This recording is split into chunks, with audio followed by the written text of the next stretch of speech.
na yung ating binili na parcel mula sa TikTok shop. Ito yung genuine USB flash drive, large capacity UGIS, 512 GB, 11.1 TB, 2 TB Type-C OTG, mobile phone, computer dual use, 12 ETG, 56 GB student office phone OTG USB flash drive mula sa TikTok shop.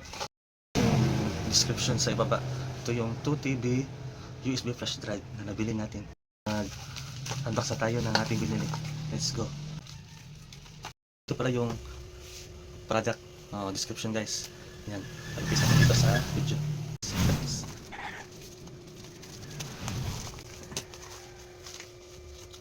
Ito yun guys. Pang warranty ka. Guys, narito na guys. Ating 2 TB USB. Tapos may later pa siya guys. Basahin natin guys.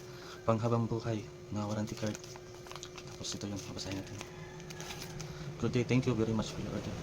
About our products, we test the performance and capacity of compatible devices before. There are individual devices that may not be compatible if the product they receive is faulty or the capacity not get is leak.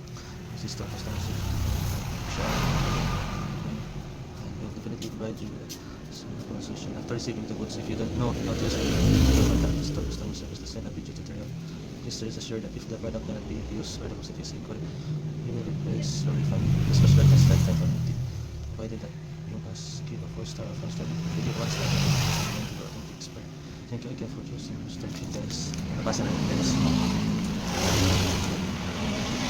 Ating 2 TB USB. Sabi rito, meron siya high speed transmission, static photo repellent, mobile phone, computer dual use. So wala siya Type-C, tapos USB. Ito guys.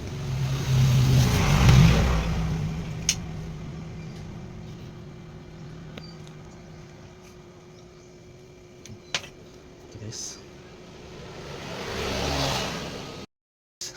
Ito yung sa Type-C, tapos ito yung sa USB para sa laptop or sa desktop, sa computer. Tapos ito naman sa phone. Kasi meron tayong Oppo Reno 11, compatible siya sa ating phone. So yung USB compatible pala siya sa phone, PC, smart TV, sa car audio at sa digital equipments. Yun dagdag natin guys. Ito ay waterproof, dustproof, and shockproof. Data is more secure. Data is more secure daw siya guys. Itatry na natin siyang gamitin sa ating devices. See you guys. Continue tayo sa next video. Let's remove safely the 2.1 TB USB guys.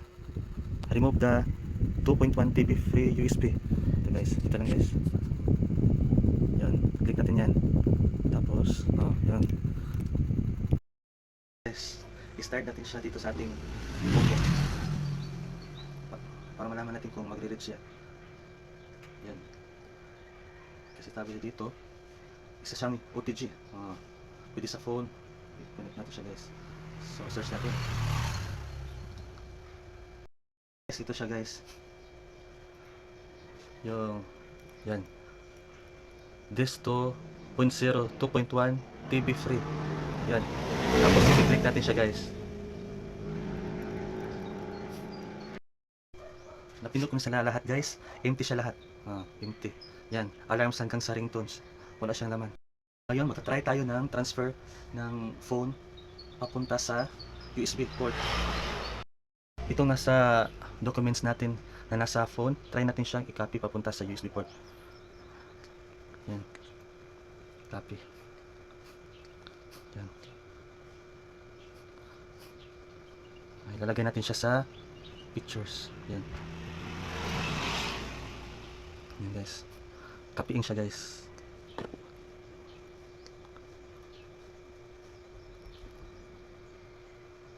Wait lang tayo guys.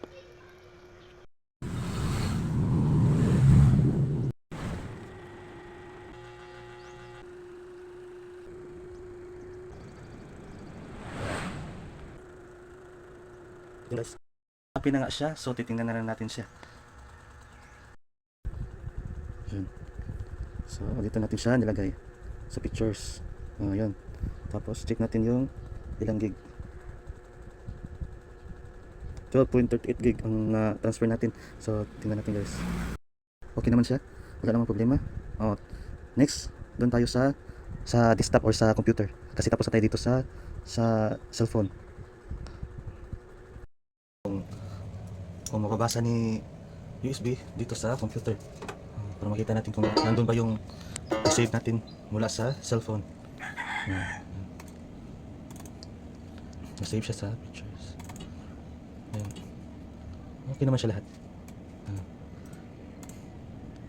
11.6. Okay. Drive. Oh, nasa 1.90 terabyte at nagamit natin siya ng 1.90 terabyte, tapos may free space na 1.89 terabyte. Yan guys, mas malaki pa siya sa gigabyte. So thank you. Yan, tapos i-click natin siya. Yan, click natin siya. Tapos yan yung space 12 billion 512 bytes, so 11.6 gigabytes. Tapos may free space tayo na 2.2. So mali pa yung ito pa yung nagamit natin, 11.6 gigabyte. So i-transfer natin siya lahat dito sa USB. Ayan. 75.2 gig dito sa ating computer. I-transfer natin siya guys. Nagka-copy na siya. Hintayin na lang natin siya na matapos hanggang sa yan siya guys, naka-transfer na siya talaga siya. Unbox na natin binili na parcel na USB 2 terabyte mula sa online. So that's all guys. See you sa next vlog at sa unboxing vlog. Bye.